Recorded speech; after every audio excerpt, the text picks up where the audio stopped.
Now you know how easy it is to create a stunning baseball poster in Canva. Open Canva and choose your project size. I will choose social media, Instagram posts, upload your photos or just go to Element and then find a baseball isolated image.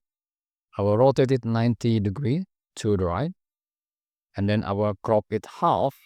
I will reduce the size and I will place it here and then add a circle frame, reduce the height like this. I place it here and then add a baseball field element, insert to the circle frame, double click on it to adjust the position. I will make it like this and then click done and then add an action player element. For example, this one, remove background, place it here and then the other player with other position, remove background. I will place it here and then I will add the other one like this, remove background, reduce the size. I will place it here.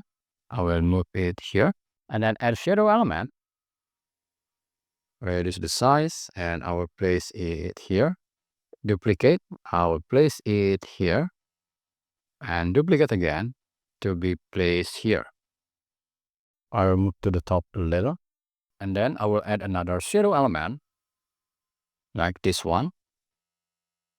I will place it here and then add another baseball field element like this one. I will increase the size to fit the page. I will go to apps and type here Blender, enter, choose image Blender and choose linear. I will move it to the top and then click save. I will reduce the transparency. Now go to position, layers, move the field to the bottom and then move all these three shadows behind the players and then reduce the transparency of the shadow like this. So now we have it. Please hit the like button if you like this video and subscribe to my YouTube channel. See you next video and have fun with Canva.